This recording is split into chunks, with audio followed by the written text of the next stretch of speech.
Question number 4 देखिए, इसका figure हम पहले ही बना दिए हैं। कह रहा है भुजा 7 सेंटीमीटर वाले एक घनाकार ब्लॉक के ऊपर एक अर्धगोला खड़ा है। देख रहे हैं ना, 7 सेंटीमीटर भुजा है इसका, 7 सेंटीमीटर भुजा वाला ये क्या है, घन है, ठीक है। और इसके ऊपर क्या है, एक अर्धगोला खड़ा है। अर्धगोला खड़ा है, दिख रहा है ना आपको, रखा गया है। चलिए, अर्धगोला रखा गया है। कह रहा है अर्धगोले का अधिकतम व्यास क्या हो सकता है। देखिए, इस अर्धगोले का अधिकतम व्यास क्या हो सकता है, ये आपको बताना है। तो यहाँ थोड़ा समझिएगा, ऊपर से जब ये आकृति देखिएगा तो ऐसे कुछ दिखेगा, इस तरह से, इस तरह से आपको ये आकृति दिख रहा होगा। ऊपर से अगर देखा जाए ना इसको, तो ये इस तरह से आकृति दिखेगा, ठीक है।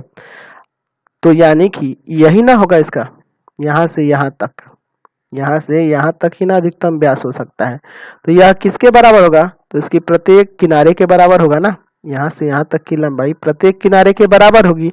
तो यहाँ से आप यहाँ लिख सकते हैं कि अर्धगोले का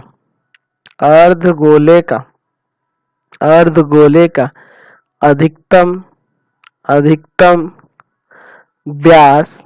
व्यास किसके बराबर होगा, तो इसके प्रत्येक किनारे के बराबर होगा, यानी कि हो जाएगा 7 सेंटीमीटर। समझ में आया आपको।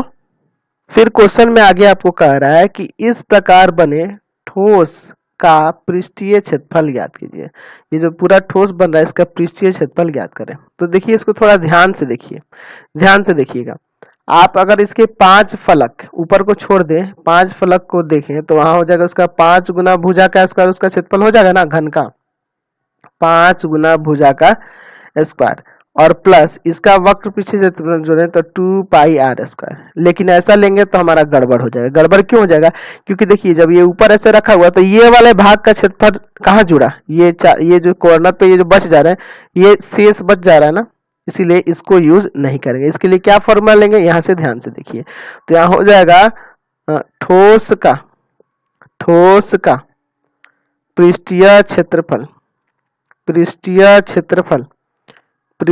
क्षेत्रफल क्या हो जाएगा, 6 गुना भुजा का स्क्वायर। तो 6 गुना भुजा का स्क्वायर तो घन का हो जाएगा कुल पृष्ठीय क्षेत्रफल, यानी कि ये सारा चीज इंक्लूड हो जाएगा। लेकिन ये वृत्ताकार भाग कॉमन हो जा रहा है, इसमें भी और इसमें भी, दोनों फलक में, है ना, घन में भी और अर्धगोला में भी ये चीज कॉमन हो जा रहा है। तो इसलिए इसको छोड़ना होगा। तो आप जानते हैं कि यहाँ ये जो आपका अर्धगोला है, तो अर्धगोला का वक्र पीछे क्षेत्रफल होता है 2 पाई आर स्क्वायर, होता है ना। लेकिन इसमें से ये गोल वाला भाग छोड़ना होगा, क्योंकि ये दोनों में कॉमन है, ये हिस्सा दोनों में कॉमन दिख रहा है, आपके घन के सतह पे भी है और ऊपर से, तो यानी कि इसको घटा देंगे। समझ रहे हैं ना बात को। यहाँ पे हम लोग 6 गुना भुजा का स्क्वायर यानी घन का कुल पृष्ठीय क्षेत्रफल हो गया, ठीक है। और अगर इसमें 2 पाई आर स्क्वायर जोड़ते हैं तो ये वक्र पृष्ठीय क्षेत्रफल हो जाएगा किसका हो जाएगा वक्र पृष्ठीय क्षेत्रफल, ये घन का हो जाएगा, सॉरी घन का अर्धगोला का वक्र पृष्ठीय क्षेत्रफल हो जाएगा। और लेकिन ये वृत्ताकार भाग जो है दोनों में कॉमन है, इसलिए इसमें से पाई आर स्क्वायर घटाना भी होगा। यानी कि फाइनली यहाँ फॉर्मूला आ जाएगा 6 गुना भुजा का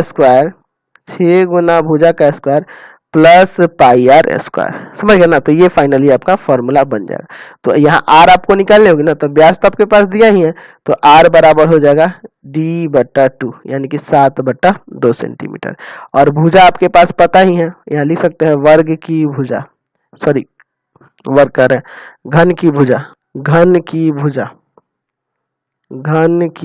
भुजा बराबर दिया है 7 सेंटीमीटर। चलिए, तो हो जाएगा 6 गुना 7 का स्क्वायर प्लस पाई की जगह 22/7, आर कितना दिया है तो 7/2 गुना में 7/2।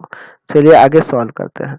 तो 6 7 का स्क्वायर कितना हो जाएगा 49 ना, 49 और प्लस यहाँ देखिए 7 से 60 काटिए, इसको इससे काट दीजिए 11 तो 11 7 77 और बट्टा में 2। अच्छा चलिए आगे सॉल्व करते हैं। तो 49 में 6 से गुना कर देंगे तो ये आ जाएगा आपका 294 और प्लस में इसमें भाग करेंगे तो आएगा 38.5। दोनों को जोड़ देंगे तो आ जाएगा यहाँ से 332.5 सेंटीमीटर स्क्वायर। समझ में आया ना ये। चलिए अगला क्वेश्चन देखते हैं। Question number